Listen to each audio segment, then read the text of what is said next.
Listen closely, because what I'm about to tell you was never meant to survive the century that buried it. It begins with a sound almost too soft to notice. Just the slow turning of a brass key in a locked parlor door, the kind of sound you only hear when someone wants their sin to remain invisible. Richmond, 1849. A city swollen with tobacco wealth, old bloodlines, and rituals of power so refined they could poison without ever lifting a hand. But beneath the lace and courtesy, something older, darker, and more deliberate was growing. Corruption birthed not from desperation, but from privilege. You see, the women of Church Hill were supposed to be the guardians of propriety. Decorum dressed in silk, virtue perfumed with lavender and money. That was the illusion. The truth was far more predatory. Because in the first warm days of March, something began to move behind those polished doors. Something that left no signatures, no shipping records, no lawful trace. 17 men vanished from the ledgers of Richmond's most respected families. Not sold, not transported, simply absorbed into a circle of women who believed their status placed them above consequence, above morality, above the humanity of the men they controlled. And it all began with Catherine Herove, descendant of colonial gentry, mistress of a 12-room mansion, and a woman who understood power not as responsibility, but as entitlement. When she summoned Samuel that first Tuesday afternoon, she crossed a threshold that could never be uncrossed. What happened in that locked room wasn't affection, wasn't loneliness, wasn't some tragic impulse. It was domination dressed as confession, a violation disguised as vulnerability, a quiet rearranging of the world to suit her desire, cost be damned. And that act, private, unspoken, poisonous, spread, not because these women were forced into it, but because they recognized something intoxicating in the secrecy, a shared appetite for control, a secret they could build a ritual around. Tuesday after Tuesday, Thursday after Thursday, the circle grew. They called it charity. They called it sisterhood. But what they practiced was neither. It was a shadow covenant, an agreement forged in silence, power, and the certainty that no one would ever challenge them. You're standing at the door now, hearing the same key turn that began it all, and this is only the first step downward. Before you step any deeper, understand this: corruption at this level never begins with chaos. It begins with order. Carefully structured, meticulously maintained, and weaponized by those who believe they alone deserve to shape reality. Church Hill's women didn't stumble into darkness. They organized it. They engineered it. They cultivated it like a rare flower fed on secrecy and silence. Because after Catherine's first transgression, something ancient stirred in her. An instinct her society had trained her to suppress publicly, yet encouraged privately the will to rule. Every enslaved household in Richmond functioned like a small kingdom, and these women were its sovereigns.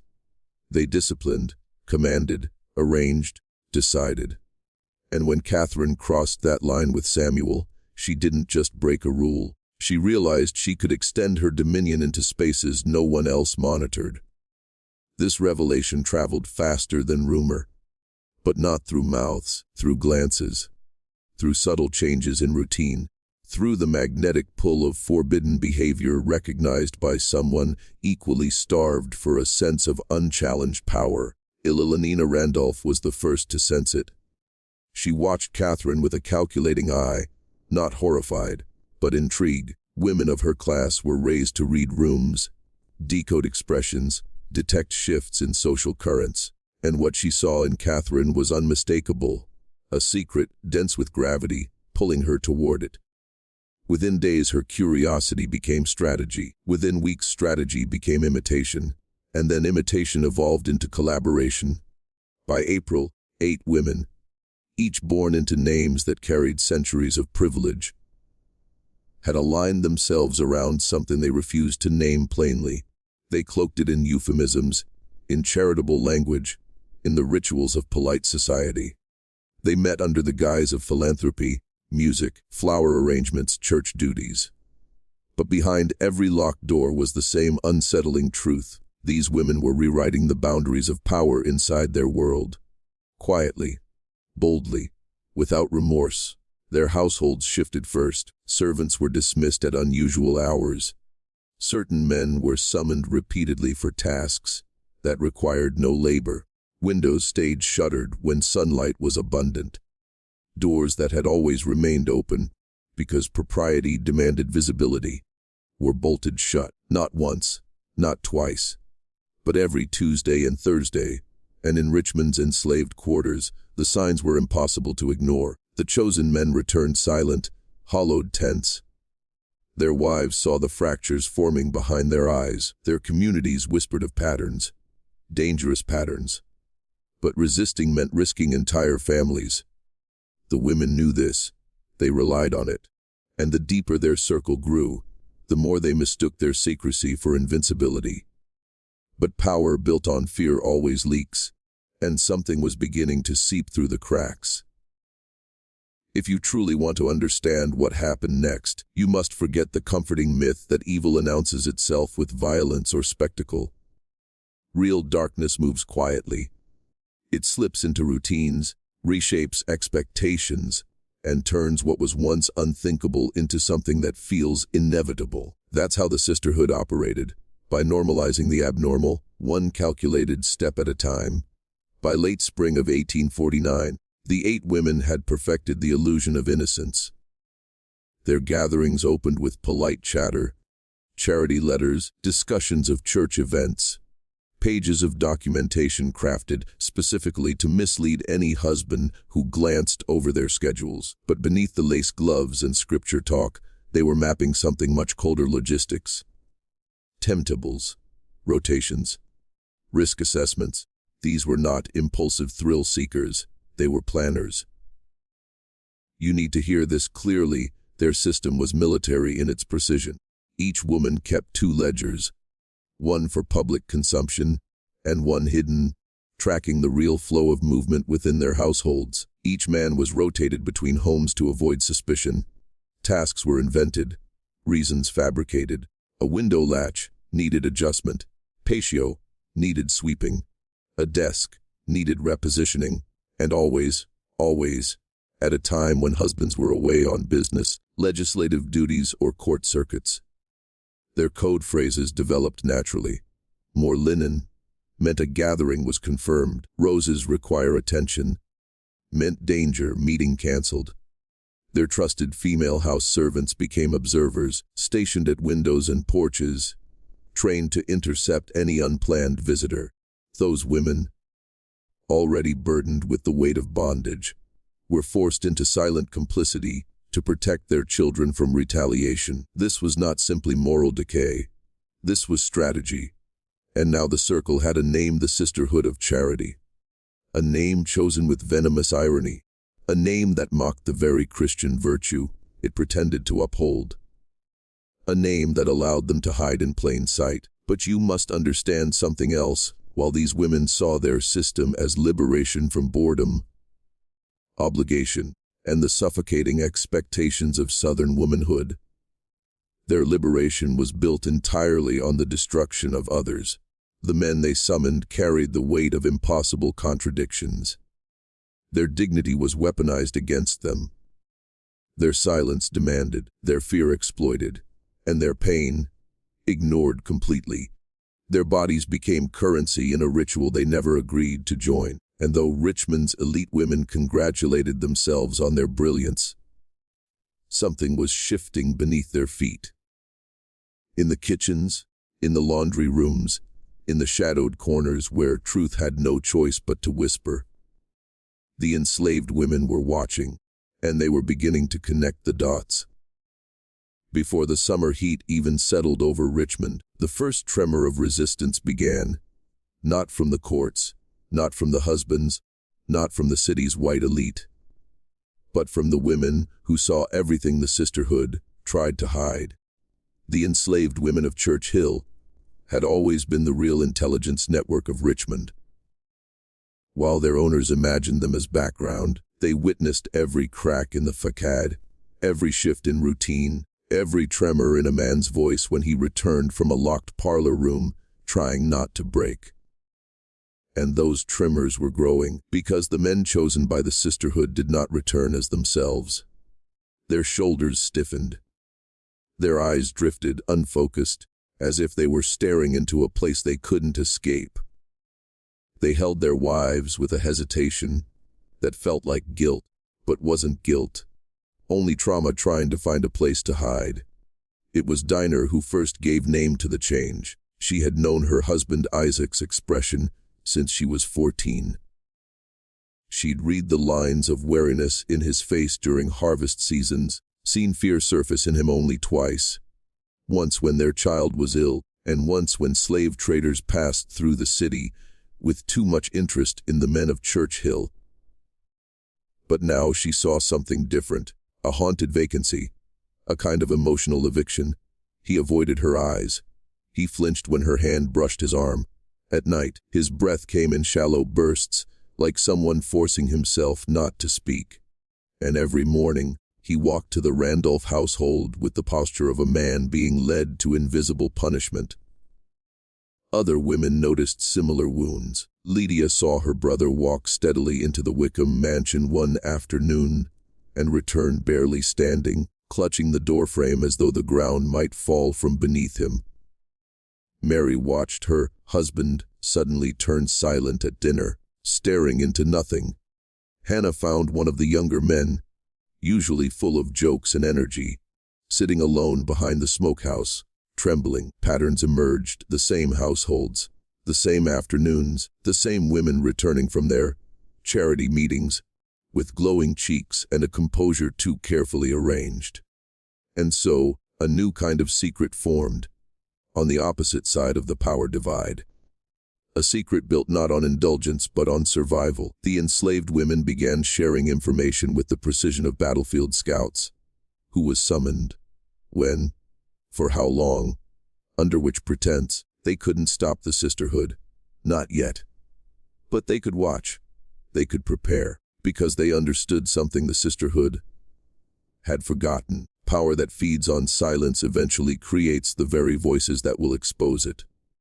By early June, the quiet resistance taking shape in the kitchens and back corridors had begun to harden into something sharper.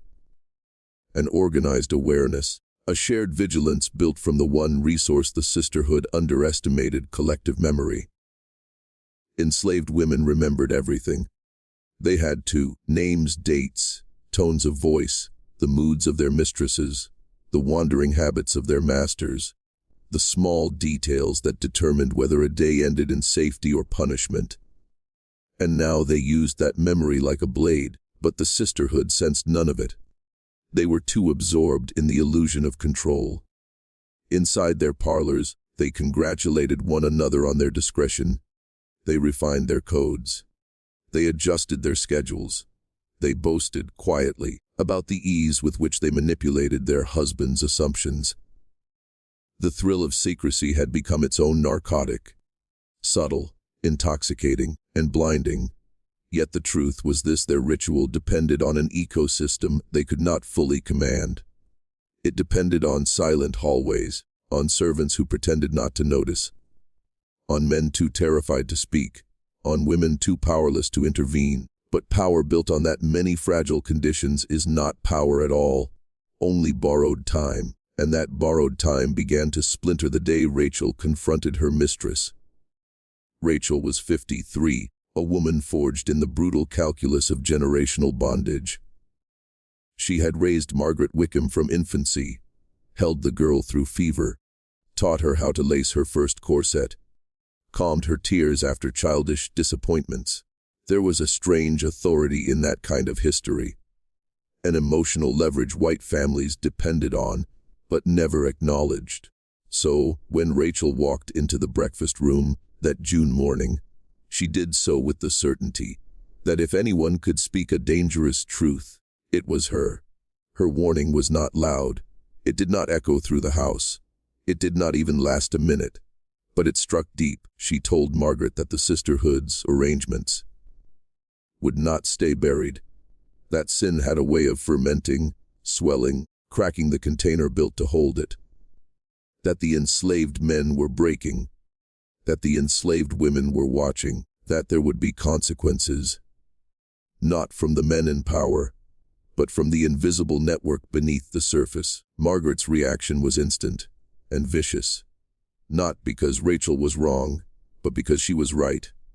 Rachel left that room unharmed, but the threat was clear: speak again, and her daughter would be sold south. Silence became her shield after that, but silence is not surrender, she whispered to the others. She planned, she signaled.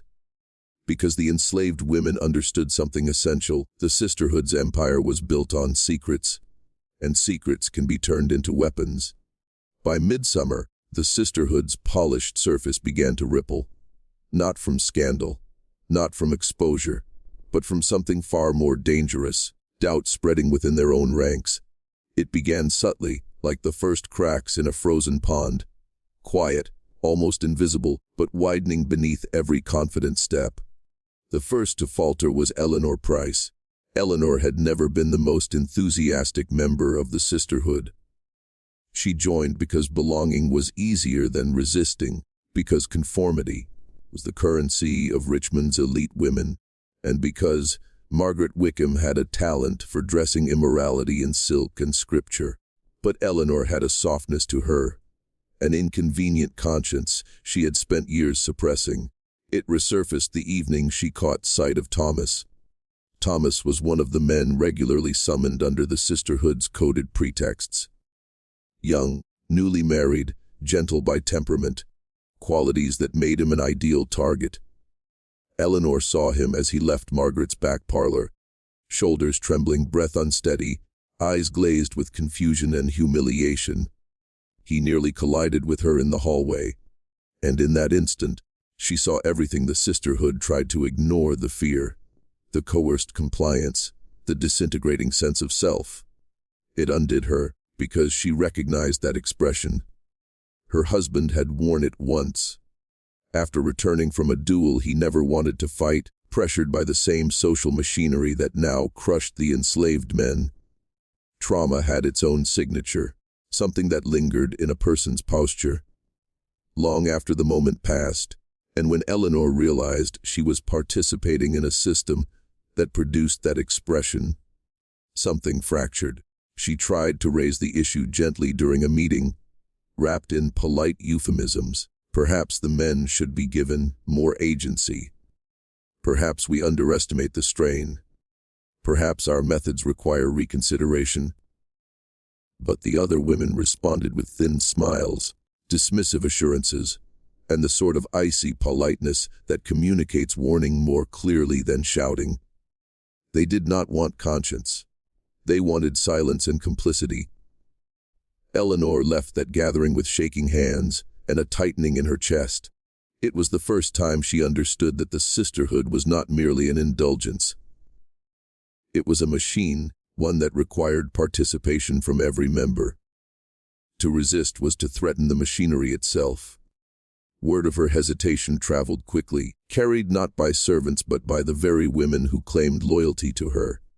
And so the sisterhood began to circle, quietly, gracefully, like predators maintaining social decorum. Meanwhile, the enslaved women noticed Eleanor's shift, her questions, her pauses, her sudden gentleness toward the men. And they understood what the sisterhood, did not a guilty conscience, is the first step toward collapse. Because once one woman starts doubting the righteousness of a secret system, the entire structure begins to rot from the inside. It was only a matter of time before doubt turned into disobedience, and disobedience into open fracture. The fracture inside the sisterhood widened quietly at first, an invisible fault line running beneath the polished floors of their parlors and mint-scented drawing rooms. But outside those rooms, the world was listening. Rumors are living things in a city like Richmond, especially in summer, when open windows and crowded markets carry whispers farther than intended. And it was through a whisper that the men first realized they were not suffering alone. It started with Samuel. Samuel was older than most of the men targeted by the sisterhood. mid-40s, with a lifetime of surviving plantation hierarchies carved into the set of his jaw. He had endured whippings, hunger seasons, endless labor, but nothing had ever hollowed him the way Margaret Wickham's private rituals had. Samuel was a man who believed silence was survival, but even silence fractures under enough pressure. One night, as he sat behind the stable rubbing his temples, he found himself unable to hide the tremors in his hands. Isaiah, one of the younger men, noticed. Isaiah, normally cheerful, stubbornly hopeful, was already carrying his own secret burden, but he still asked the question no one dared ask. "Did they do something to you too?" Samuel did not answer at first, but his pause, sharp, stunned, almost relieved, was enough. The silence between them shifted from shame to recognition. That single moment broke the wall between the men. Within a week, they began speaking in murmurs in the smokehouse, the fields, the alleys behind the carriage houses. Not full confessions, only fragments, coded descriptions of the same ritualized violation, the same helpless compliance, the same sickening mixture of fear and powerlessness. It was the first time any of them had ever acknowledged the truth aloud. The sisterhood was not a collection of isolated encounters. It was an organized system, and systems could be fought. The enslaved women watched these exchanges with growing urgency. They had spent months collecting information, mapping patterns, noting which man went to which household, and when, but now they saw another possibility emerging, not merely observation, but mobilization. Dinah, who had once only whispered warnings, now began thinking in strategy. Lydia, previously cautious, started keeping track of who expressed anger versus who expressed despair. Hannah quietly recruited others to monitor the sisterhood's movements more closely. They were preparing for something larger, though they did not yet know what shape it would take. Meanwhile, inside the sisterhood, Margaret Wickham sensed the shift in the atmosphere. The men were less compliant, less predictable. Some hesitated to follow orders. Some avoided the routes that once brought them silently to her door. And one, Thomas, had not returned at all. Margaret misread the danger. She believed fear would keep them in line. She believed silence would protect her. But silence is only loyal until something stronger replaces it, and something stronger had arrived. Awareness, connection, and the beginning spark of rebellion. The beginnings of rebellion rarely look like rebellion. They look like hesitation in a man's step, or a question held too long in a woman's eyes, or a whisper exchanged between two people who once feared even acknowledging one another's suffering. In Richmond that July, rebellion began as coordination, small, precise, deliberate. It was Lydia who proposed the first true test. One humid evening behind the kitchen yard, she gathered Dinah, Hannah, Rachel, and two others.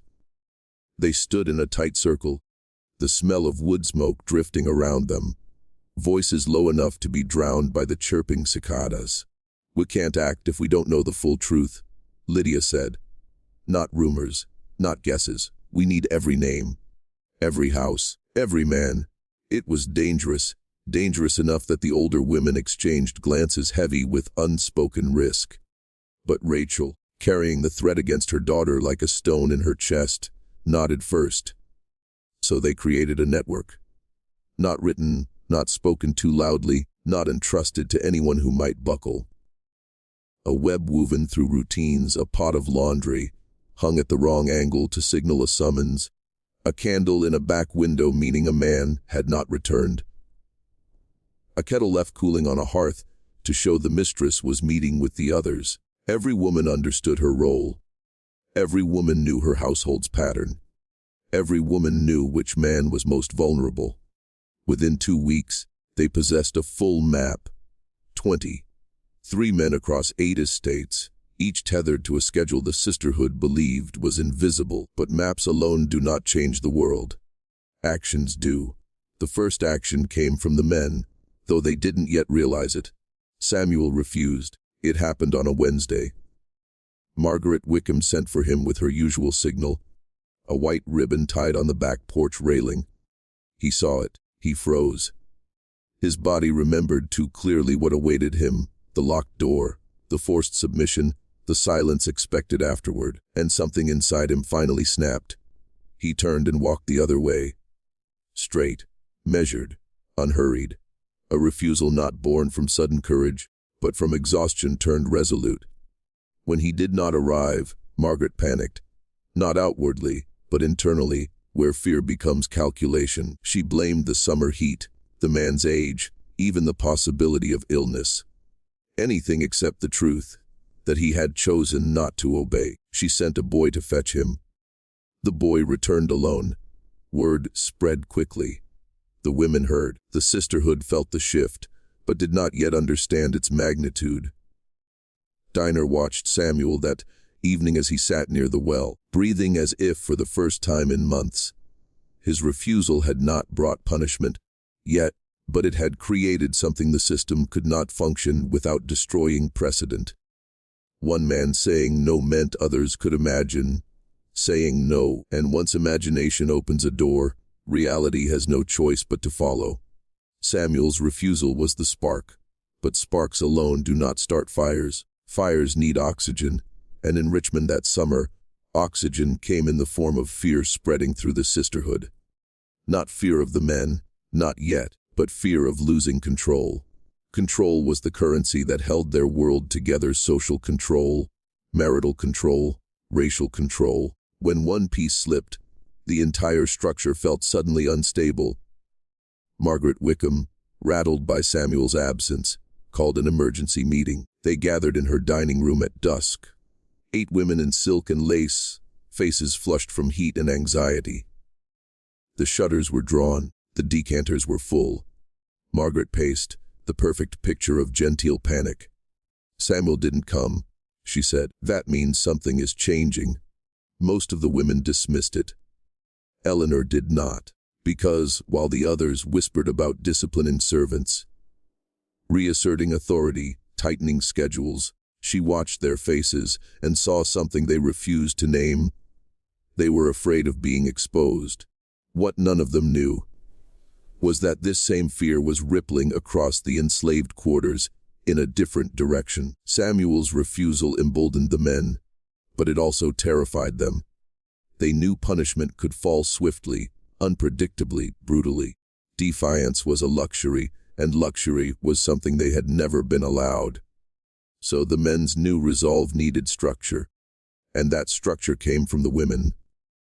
Lydia and Rachel realized they had to create a shield before more refusals could happen. A shield not of violence, not of direct confrontation, that would get them all killed, but of collective invisibility. If many men began refusing at once, individual blame would blur, patterns would collapse. The sisterhood wouldn't know where to strike. Thus, the women devised a plan. They called it the evening drift. In essence, any night a man was summoned, 3 other men would quietly move to different parts of the property, walking paths they normally never used, lingering near stables or smokehouses, making their presence subtly noticeable. Nothing overt, nothing suspicious, just enough movement that if a man failed to appear where he was expected, his absence could be attributed to confusion, overlapping errands, or miscommunication among the households. A tactic of dust and motion, a tactic designed to sabotage certainty. It worked. The night after Samuel's refusal, Isaiah was summoned by Mrs. Carter. But as he turned toward the back path, he saw 2 men stepping through the orchard and another heading toward the river trail. A choreography of distraction. Isaiah hesitated, then he turned away. Mrs. Carter waited 30 minutes, 40, an hour. She blamed the weather, the boy who delivered the message, her husband's unclear instructions. What she did not blame, what none of the sisterhood blamed yet, was resistance. By the end of the week, 4 men had quietly refused. No punishments were dealt because no blame could be pinpointed. The sisterhood's precision, once their greatest strength, was now slipping like sand through their fingers, and as the men found strength in coordinated refusal, The women found something else entirely. The first real taste of power they had ever held. They were no longer simply watchers, no longer simply survivors. They were shaping the battlefield. And Richmond, unknowingly, was about to feel the tremor of that shift beneath its foundations. The shift beneath Richmond did not rumble like thunder. It pulsed, steady, rhythmic, like a drumbeat too faint for the sisterhood to hear, but unmistakable to those forced to live in the city's shadows. By late July, the evening drift had become so precise, so fluid, that it operated like an invisible machine. And machines, once running, begin producing consequences faster than their creators expect. The sisterhood first noticed it in their husbands. The men of Richmond, white men, wealthy men, oblivious men, began asking questions, not about morality or propriety, but about logistics. Why was Samuel late delivering the ledgers? Why had Isaiah been spotted near the boatyard when he was meant to be at the ironworks? Why did Thomas's chores seem inconsistent lately? Why were so many errands overlapping, delayed, or oddly performed? Questions like these were dangerous. The sisterhood had always relied on stable domestic patterns to mask their rituals, predictable schedules, unchanging routines, unquestioned authority. But the evening drift disrupted everything. Men were misplacing tools, appearing in unexpected places, delaying tasks they normally executed with precision. Patterns were fracturing. But the husbands were not the only ones noticing. The city's enslaved population, ever alert, ever interconnected, felt the change. Not just the men involved, not just the women coordinating them, but the entire network of people whose survival depended on reading the emotional climate of their oppressors. Something was changing. Something was coming loose. And it came loose, finally, on a suffocating Friday afternoon. It was Rachel's doing, though unintentionally. Her mistress, Margaret, had summoned Thomas again, unaware he had avoided her twice already. Rachel saw the ribbon tied on the porch rail and felt her stomach twist with dread. She knew the drift was already in motion that evening, but something about the timing felt off too early, too visible, too risky. She tried to intercept Thomas in the yard, but she arrived seconds too late. He had already seen the ribbon, but instead of turning toward the house, as he once would have done without hesitation, Thomas froze, jaw tightening, breath steadying like a man preparing for a blow. Their eyes met. Rachel gave the smallest nod. Not permission, not order, solidarity. Thomas stepped back. Then another step. Then he walked away. Toward the stables, toward safety, toward refusal. But Margaret saw him. She stepped out onto the porch, her voice sharp as a snapped bone. "Thomas, come here immediately." He did not turn. He did not slow. Margaret felt something she had not felt in years. Not power, not desire, not excitement. Humiliation. A man she believed she controlled, a man she expected to obey without question, had ignored her before the eyes of her own household. Before Rachel, before the servants who would undoubtedly whisper. Humiliation breeds panic. Panic breeds violence. Margaret stormed back inside and sent a note to Mrs. Carter, to Mrs. Price, to the entire sisterhood. "The men are beginning to defy us. We must re-establish order immediately." But outside, in the cooling dusk, Rachel knew a threshold had just been crossed, a refusal that was witnessed, a command that went unanswered, a white woman's authority cracking in open air. It was no longer a quiet rebellion now.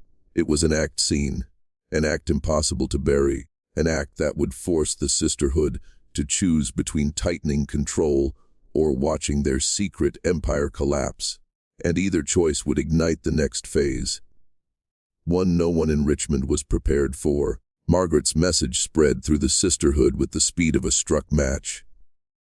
By nightfall, every woman was on edge. Faces tight, tempers short, nerves stretched thin beneath their polished exteriors. Their private ritual had always depended on secrecy, but even more than secrecy, it depended on obedience. Not just from the men they exploited, but from the enslaved women whose silence made exploitation possible. But silence, once broken, doesn't return to its former shape. The sisterhood gathered at the Carter residence that evening. 8 women seated around a circular table, candles dripping wax like slow, burning fuses. They spoke in hushed tones, but the fear in their voices was unmistakable. "They're getting bold," Mrs. Carter whispered. "It's that Samuel," another replied. "He's stirring the rest." "We must reassert dominance," Margaret insisted. Her voice trembled with indignation, not fear. "One punishment will remind them of their place." Eleanor Price sat rigid, her fingers intertwined so tightly her knuckles whitened. She said nothing, but the thought of punishment sent a wave of nausea through her. The sisterhood had never needed to enforce consequences before. The men's compliance had been shaped by silence, an internalized submission, but now that silence was fraying. Margaret continued, "If we lose control now, everything collapses. Our reputations, our marriages, our standing. This is bigger than desire, it's order." But it wasn't order she wanted. It was certainty. And certainty was slipping. Meanwhile, across the yards, in the cramped cabins behind the Carter estate, the enslaved women gathered. They met not in fear, but in urgency. Rachel relayed what she'd seen. Dinah recounted the shift in Margaret's tone. Lydia repeated the rumors she'd overheard from the footmen. "They're planning something," Lydia said. "Something to make an example." The room thickened with dread. Thomas, Samuel, Isaiah, and the others waited outside the doorway, listening. The air trembled with their breathing, their tension, their growing resolve. "We can't let them pick someone off," Hannah said firmly. "If one man falls, the rest will be next. We need a shield," Dinah whispered. "Something to stop them from acting." "A shield won't be enough," Rachel said quietly. "They'll push harder. They'll use the husbands if they have to. She hesitated, "we need exposure." The idea fell into the room like a stone into water. Dangerous, irreversible, but sending ripples that could save them. To expose the sisterhood would be perilous. A scandal among white women would not free the enslaved. It could unleash rage, retaliation, destruction. But secrecy cut both ways. If the women of the sisterhood feared anything more than losing control, it was losing respectability. What if their own husbands begin to suspect? Rachel said, "Not because we tell them, because the patterns start pointing inward." Silence. Consideration, then a grim nod from Lydia. They would not reveal the truth directly. They would not speak a word that could be twisted into guilt. But they could engineer suspicion. A misplaced item in a locked parlor, a husband given the wrong schedule, a private room left ajar, a ribbon removed from a porch rail so a summons looked like a mistake. Small disruptions, small inconsistencies, small seeds of doubt planted in the minds of white men who believed their wives incapable of impropriety. If the sisterhood wanted to reestablish order, they would have to fight 2 battles, one inside their homes and one outside, and the enslaved women understood something the sisterhood had forgotten. White men's jealousy burns hotter than their wives' secrets. A new plan formed, dangerous, delicate, and powerful. Watch the sisterhood, predict their next moves, and make those moves look suspicious to the very men whose ignorance had protected them. Because if the sisterhood wanted to wield punishment, they would first have to survive suspicion. And suspicion, once lit, is a fire that spreads faster than any rebellion. By the first week of August, the invisible war had shifted from subtle defiance to strategic sabotage. The enslaved women had become tacticians, using the same knowledge and patience that the sisterhood had assumed would never be turned against them. Every routine, every protocol, every coded signal that once served the women of Church Hill was now being observed, intercepted, and inverted. They were no longer passive witnesses. They were directing the flow of events, without a word spoken aloud. Rachel orchestrated the first significant disruption. Linen that was supposed to arrive neatly folded in the Harrove parlor vanished, replaced by slightly torn sheets. A kettle of tea, accidentally, boiled over onto the table before a scheduled meeting. Errands that were supposed to keep the men in constant motion instead left them in the open, their movements visible, their presence noted by those who had eyes trained to watch for the subtle patterns of power. These were not reckless acts, they were calculated, designed to create uncertainty, to undermine the sisterhood's confidence in the precision that had once made them untouchable. Meanwhile, Samuel and the other men moved like ghosts through the streets and backyards of Church Hill, using the signals orchestrated by the enslaved women. One moment they would be at the Harrove estate, another at the Wickham mansion, always walking the line between obedience and refusal, always leaving the impression of mundane tasks while quietly asserting autonomy. Each successful evasion, each small act of non-compliance, widened the crack in the sisterhood's control. Inside the grand parlors, Margaret Wickham felt it first, not as a visible threat, but as a creeping unease she could not place. The men were late, absent, or oddly hesitant. Eleanor Price's eyes flickered with doubt at precisely the wrong moment. Catherine Harrove noticed that Samuel's expressions no longer contained the same tension. There was a subtle defiance there, barely perceptible but undeniable. Their command, which had once flowed like water through the channels of obedience, now encountered resistance they could neither predict nor fully suppress. And yet, the sisterhood persisted, believing that discipline, secrecy, and social expectation were enough. But the enslaved women had discovered the most dangerous truth of all. Control built on fear is fragile when those it governs begin to communicate silently. Every look, every gesture, every overheard phrase became a tool, a weapon sharper than any whip or command. By the end of that week, the sisterhood's meetings were no longer just gatherings.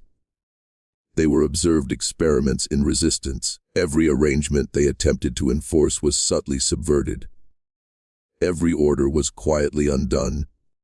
And in the shadowed quarters behind the mansions, the enslaved women whispered a single unspoken truth. Power can be challenged without a single word. Control can be dismantled in silence. The city of Richmond, glittering with wealth and hypocrisy, remained unaware that the true game had already begun. The sisterhood believed they were untouchable. But untouchability depends on ignorance. And ignorance, as the enslaved women were proving, is never permanent. By mid-August, the sisterhood began to notice cracks in their once perfect system, though they could not yet name the cause. Tasks went unfinished, men arrived late, whispers reached their ears through servants whose faces betrayed nothing but subtle knowledge. The women attributed it to carelessness, to summer lethargy, to imagined slights. But deep down, something gnawed at them, a growing sense that their control was slipping, like sand through gilded fingers. It was during a Thursday meeting at Catherine Harrove's mansion that the first sign of true disruption made itself undeniable. The women had arranged the room with meticulous care, silver tea set polished, chairs perfectly aligned, curtains drawn to obscure the afternoon sun. Catherine's ledgers sat on the sideboard, both the public and private versions, ready for inspection. Everything was in place. Everything, except Samuel. He was late, a minor annoyance at first, but then Elenina's brow furrowed as she realized he was not alone. Two other men, whose presence should have been impossible at this time, lingered near the window, shadows stretching across the wallpapered walls. The women exchanged glances of polite confusion, their carefully constructed composure starting to tremble. "Where are the others?" Margaret whispered sharply, her voice tight with panic masked as annoyance. Eleanor's lips parted, but no sound came. She felt a cold sweat running down her spine. This was not merely oversight. This was intentional. Across the estates, similar patterns were emerging. Men who had once arrived like clockwork were now missing or wandering in unexpected places. tasks designed to occupy them were disrupted. Errands overlapped in ways that could not be explained by coincidence. And all the while, the enslaved women coordinated silently, communicating through gestures, signals, and the smallest of prearranged routines. They had learned the most dangerous lesson the sisterhood never intended to teach: knowledge is power. Every observation of a routine, every memorized pattern, every subtle deviation from expected behavior was now wielded as a weapon. And unlike the sisterhood, whose power depended on illusion and fear, the enslaved women had nothing to lose and everything to gain. The women of Church Hill were now staring at something they could neither command nor predict: the slow erosion of their empire of secrecy. Panic, even when concealed, began to poison decision-making. Orders were repeated unnecessarily. Hand signals became frantic. The meticulous rotations that had maintained appearances for months now faltered. And in the shadows, the men began to see a possibility they had never imagined: a future in which obedience was not demanded, and silence was no longer the price of survival. The sisterhood had created a machine, perfected it, and taught it cruelty. But machines can break, and this one, in the hands of those it sought to dominate, was beginning to fracture. And the fracture would not be repaired. The next steps would be dangerous, calculated, and irreversible. The game had changed, and Richmond was no longer safe. By the end of August, the tension in Church Hill had reached a precarious apex. The sisterhood, once untouchable, were now navigating a world where every action could be observed, every command questioned, every signal reversed. Their meticulous system of control, parlor rotations, coded schedules, whispered instructions, was being manipulated from within the very households they believed they dominated. Margaret Wickham's panic had become nearly tangible. She moved through her mansion with the precision of a conductor, arranging tea sets, checking ledgers, inspecting windows, adjusting curtains. Nothing reassured her. Every glance from Eleanor Price, every subtle glance from a maid or footman, seemed to carry hidden knowledge she could not decipher. The sense of control she had relied upon for decades was slipping like water through her fingers. Meanwhile, the enslaved women were no longer just observing. They were actively shaping outcomes. Rachel had devised a system of small but decisive interventions: a rope tied to a pulley that redirected a servant's path, a dish left slightly out of place, a folded sheet left unfolded. These small gestures, imperceptible to outsiders, disrupted the sisterhood's carefully choreographed gatherings. A man summoned to a private room might arrive late, miss an appointment, or encounter another man in an unexpected location, all orchestrated to confuse, delay, and unsettle. Samuel had grown bolder. He moved with purpose, aware of the signals from Dinah and Rachel. Thomas, Isaiah, and others followed his lead, each refusal no longer isolated but synchronized, each deviation from expected obedience reinforcing the collective momentum. Where fear once kept them constrained, now strategy guided them.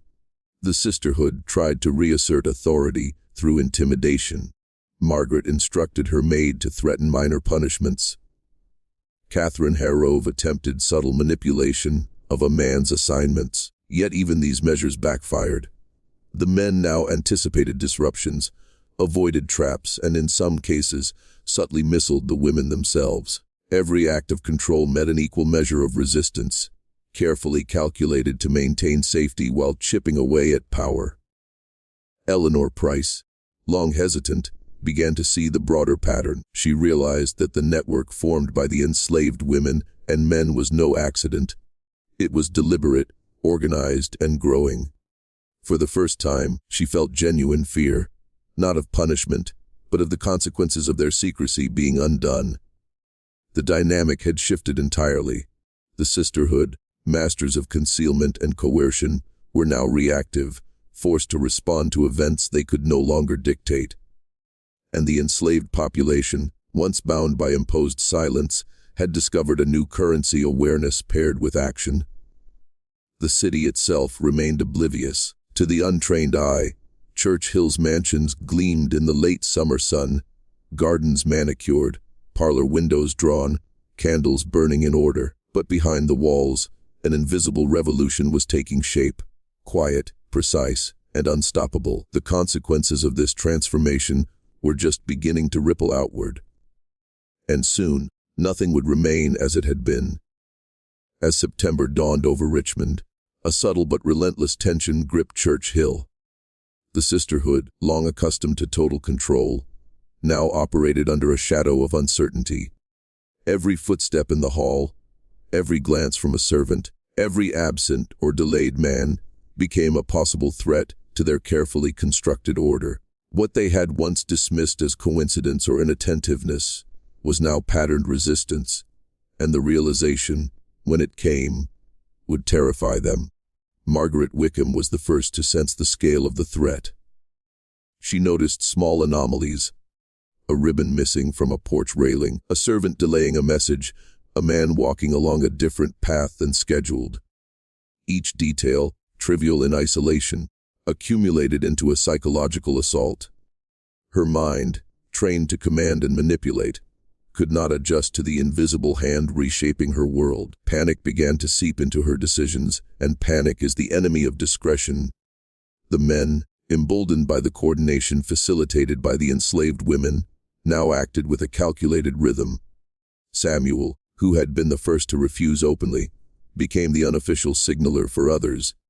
His movements, precise, deliberate, and always just outside the sisterhood's direct control, allowed others to anticipate the safest routes, avoid exposure, and maintain the growing network of defiance. Each act of subtle rebellion reinforced the next, creating a momentum the women of the sisterhood could neither anticipate nor contain. Rachel and Dinah, coordinating silently, now expanded the network to include the smallest, least obvious details of household life. A misplaced teacup indicated that a man should avoid a particular room. Curtains left slightly ajar signaled the location of the next summoning. Laundry folded incorrectly became a warning. These minute disruptions, imperceptible to anyone outside the scheme, allowed the enslaved men to evade summonses and subvert the sisterhood's expectations. Inside the sisterhood's parlors, cracks were beginning to show. Eleanor Price's hesitation became visible as she questioned schedules and gently suggested caution. Catherine Harrove noticed that Samuel's expressions were no longer full of fear, but of quiet calculation. Margaret, increasingly frantic, sought reassurance from her peers, only to find that they, too, were questioning their own assumptions. The illusion of absolute control had shattered. This transformation was not merely logistical, it was psychological. Fear, once the adhesive that bound obedience, was no longer sufficient. Suspicion, uncertainty, and the invisible coordination of the oppressed now dictated outcomes. Each woman of the sisterhood, despite wealth, pedigree, and influence, found herself reacting to forces she could neither predict nor manage. By mid-September, Church Hill was caught between two invisible currents, one of fragile authority, and one of emerging power that had learned to move silently, intelligently, and unafraid. The stage was set for a confrontation the city would never acknowledge, but which would forever alter the hierarchy within these walls. And in the shadows, the enslaved whispered a single truth: silence was no longer survival. Action was. By late September, the invisible war within Church Hill had reached a critical threshold. The sisterhood's rituals, once precise and unquestioned, were now riddled with gaps. Men arrived late, or not at all, errands overlapped, messages went unreceived, and the meticulously orchestrated salons and gatherings teetered on the edge of chaos.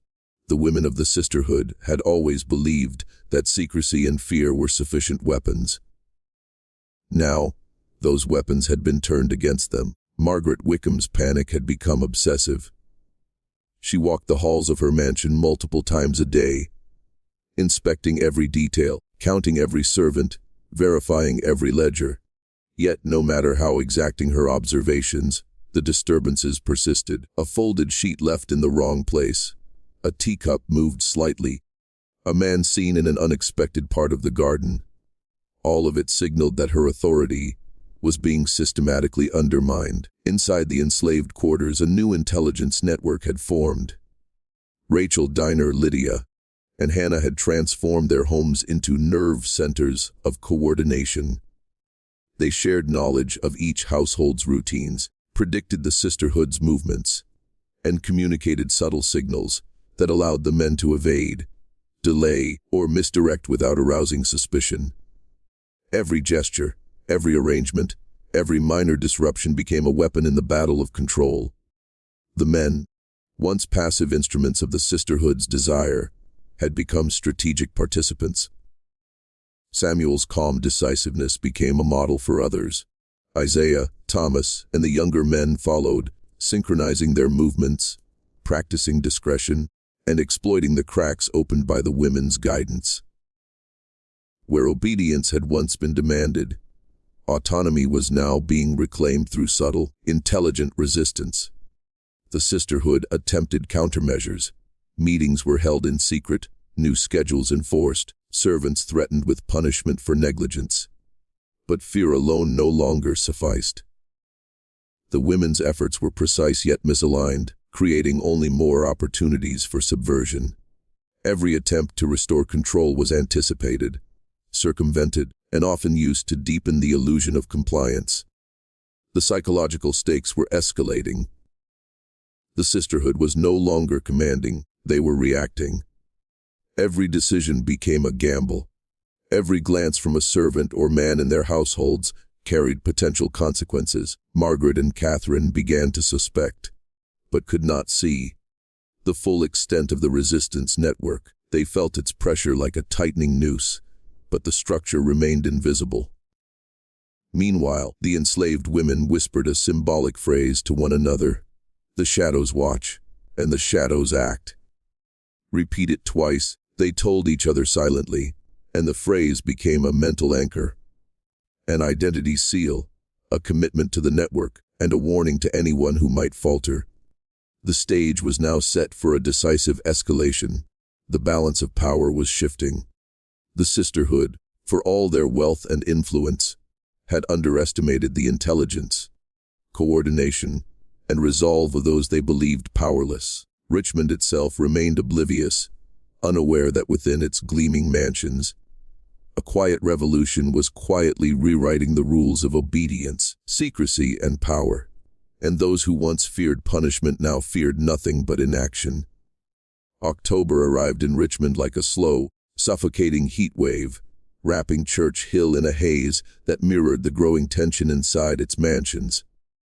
The sisterhood could feel it, though they could not name it, a force moving against them, precise and invisible, yet undeniable. The men were no longer merely resisting, they were anticipating, coordinating, exploiting weaknesses they had once been too terrified to even perceive. Every whispered instruction, every coded signal the women had relied on now flowed through the enslaved quarters with deadly efficiency. Rachel observed Samuel as he moved silently across the yard, a message for Thomas encoded in his steps. Isaiah and the others had learned to watch and interpret the smallest signals. The tilt of a ribbon, a displaced chair, a particular arrangement of laundry. These gestures had once meant compliance. Now they dictated strategy. The women's faces in the parlors of Church Hill remained calm, poised, immaculate. But behind that facade, doubt had begun to creep into every thought, every decision, every interaction. The sisterhood tried subtle intimidation. Margaret threatened minor punishments. Catherine adjusted schedules with increasing rigidity. Elenina attempted to tighten secrecy. But the men, guided by the enslaved women, moved with a discipline and foresight that rivaled the sisterhood itself. A summoned man might vanish from sight, appear elsewhere, or simply delay, creating uncertainty that the women could not anticipate. It was a war of perception. The sisterhood believed they held the rules, but the rules had already shifted. In the evenings, the enslaved women gathered, whispering in tight circles. They repeated the symbolic phrase, "The shadows watch, and the shadows act. Twice, always twice, binding themselves to the network, affirming identity, and reinforcing resolve. Each repetition was a ritual of empowerment, a reminder that the system designed to control them could be repurposed, manipulated, and dismantled without exposing themselves. The consequences for the sisterhood were becoming unavoidable. A man arrived late for a private meeting. Another was seen walking in the garden when protocol demanded he remain inside. Margaret's carefully orchestrated salon faltered. Catherine's rotations were disrupted, and the precision that had defined Church Hill's elite gatherings was crumbling. Panic was beginning to replace poise. Even more dangerous, Eleanor Price began noticing the pattern and understanding its implications. She could see that every deviation, every disruption, was intentional, coordinated, and growing in sophistication. The sisterhood had underestimated their own servants, their own men, and the intelligence hidden behind the appearances of obedience. By October, the invisible power in Church Hill had become a force unto itself. It was strategic, silent, and unstoppable. And the women who had once believed themselves untouchable would soon learn that the greatest weapon in history is awareness wielded by those who have nothing to lose. The next moves would be decisive. And Richmond, unaware of the currents beneath its elegant streets, was about to experience a fracture that would echo through its very foundations. By the second week of October, the sisterhood's confidence had begun to erode in ways subtle and terrifying. Their salons, once temples of control and luxury, now felt like stages in which they were being watched. Not by outsiders, but by the very individuals they had sought to dominate. Every misstep, every late arrival, every unexpected interruption became a needle pricking the veneer of authority. The women had trained themselves to believe that fear alone ensured obedience. But fear, as they were discovering, is fragile when met with strategy and coordination. Rachel Diner and the others had elevated their silent network into something approaching military precision. Courtyards, back alleys, stables, and kitchens became nodes of intelligence. Each man knew where to be, how to move, when to delay, and how to appear compliant while subtly defying orders. Every act of defiance, however minor, was magnified by collective synchronization. A man arriving late was not alone. Another would appear in an unexpected location. A third would create a minor disturbance elsewhere, and the sisterhood's careful calculations would unravel. That week, Margaret Wickham summoned Samuel to her parlor under the guise of a routine task. She expected hesitation, submission, compliance. What she did not anticipate was precision and forethought. Samuel arrived at the appointed time, but with him came a deliberate disturbance, a misaligned chair, a carefully spilled cup, a folded cloth that should have been placed elsewhere. Margaret's eyes widened in confusion. Her orderly world, built on secrecy and obedience, was faltering under invisible pressure. Catherine Harrove noticed similar anomalies in her own household. Men were arriving at rooms they were never assigned to. Whispers circulated that should have been impossible, and patterns she had relied on for months now seemed chaotic. Her private ledgers, once a masterstroke of duplicity, could not account for the deviations. The illusion of mastery was crumbling. The psychological impact on the sisterhood was profound. Anxiety replaced certainty. Minor errors were magnified into crises. Fear, once their most reliable tool, was now a double-edged sword, intensifying the tension without producing compliance. They no longer dictated the rhythm of events. They responded to it, reacting instead of initiating, powerless to prevent the invisible tide reshaping their domain. Meanwhile, the symbolic phrase, "The shadows watch, and the shadows act," echoed silently through the network. Repeated twice by every participant, it became a ritual of empowerment, binding men and women alike to the unspoken code of resistance. Identity was being forged in secrecy, resolve hardened in the quiet coordination of rebellion. The sisterhood's empire, built on centuries of privilege, ritual, and fear, was cracking from within. The invisible rebellion, subtle yet precise, had grown too organized, too patient, and too clever to ignore. And as Richmond's streets gleamed innocently in October sunlight, the quiet revolution inside the mansions was approaching its inevitable collision with revelation. The consequences would be irreversible, and nothing in Church Hill would ever return to the old order. By the final week of October, the tension in Church Hill had shifted from subtle unease to a looming inevitability. The sisterhood, masters of manipulation for decades, now operated in a fog of uncertainty, unable to anticipate the next disruption. Every meeting, every summoning, every parlor gathering was now a game of reaction, with the enslaved network setting the tempo. The women had built their authority on fear, secrecy, and meticulous scheduling. But each pillar was under relentless assault. Margaret Wickham's composure began to fracture. She noticed minor anomalies. A door left unlocked, a servant absent for an unexpected period, a whispered conversation carried through hallways, and each anomaly expanded into a psychological fissure. Her household, once a temple of obedience, now felt like a labyrinth in which she was the hunted. Every glance, every gesture, every small inconsistency became a signal, a warning, a proof that control was slipping. Samuel, Thomas, Isaiah, and the others moved with the precision of trained tacticians, orchestrated entirely by the enslaved women. Rachel, Dinah, and Lydia had transformed the routines of Church Hill into a system of silent coordination. A shift in curtain placement, a misaligned chair, a minor delay in delivery. Each small act of disruption was designed not to punish, but to create confusion, undermine certainty, and rewire expectation. What had once been interpreted as obedience was now a complex ballad of resistance, invisible to the sisterhood yet profoundly effective. Inside the parlors, cracks became visible. Eleanor Price, who had always been cautious, now spoke in half statements, questioning routines she once accepted unquestioningly. Catherine Harrove's meticulous ledgers no longer aligned with observed behavior. Margaret, increasingly frantic, attempted to double her oversight, only to find that more scrutiny produced greater resistance. Fear was no longer a tool. It had become a liability, magnifying errors and exposing the vulnerability of their tightly controlled world. The enslaved women continued repeating the symbolic phrase, "The shadows watch, and the shadows act." Twice, each repetition binding them, solidifying the network, reinforcing the invisible chain that connected every participant.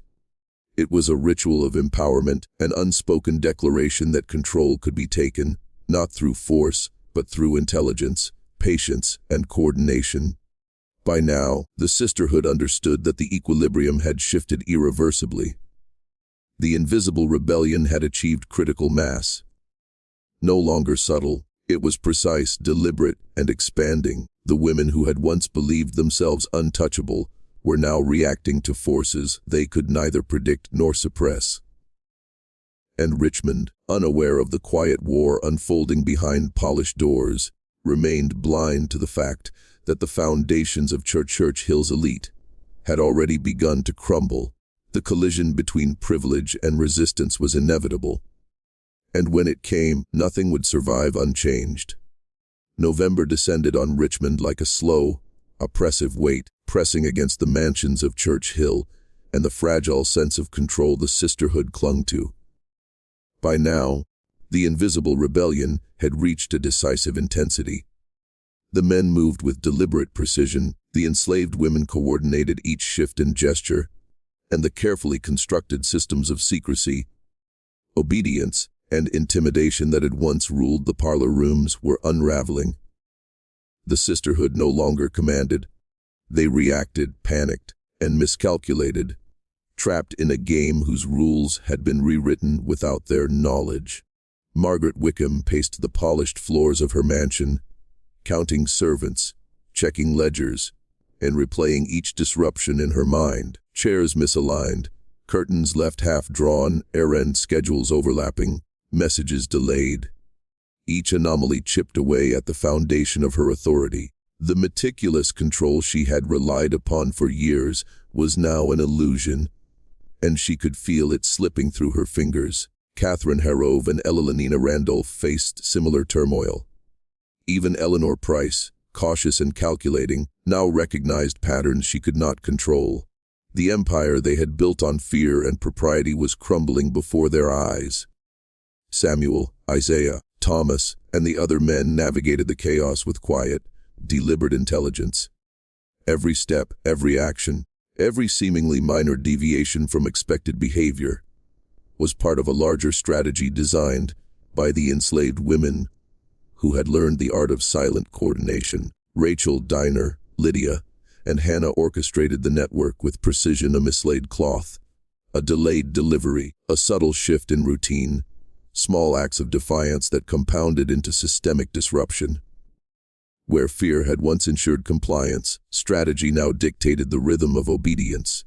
Twice, each participant repeated the symbolic phrase, "The shadows watch and the shadows act." Twice to seal identity, to confirm allegiance, to anchor themselves in the shared understanding that silence was no longer sufficient.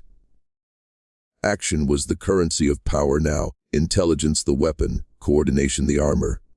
The enslaved had transformed their imposed invisibility into agency, autonomy, and control, bending the structure of Churchill's elite society to their will without a single overt confrontation. The sisterhood, though unaware of the full scope of resistance, felt it. Every carefully planned salon faltered. Every rotation of men, once predictable, now encountered unexpected delays. Every private summoning risked disruption. The tension inside the mansions was palpable, a constant undercurrent of dread amplified by the certainty that control, once lost, could not easily be regained. Richmond's streets remained glittering, sun-drenched, and ignorant, unaware that behind closed doors the hierarchy of power had already been rewritten. The elite women who had once believed themselves untouchable were now trapped in the consequences of their own transgressions, witnessing firsthand that secrecy, fear, and privilege could not withstand the combined intelligence, patience, and resolve of those they sought to dominate. The story of Churchill's sisterhood was not just one of transgression. It was a testament to the enduring, often invisible, power of those who refused to remain subjugated. And history, as always, would remember only the surface.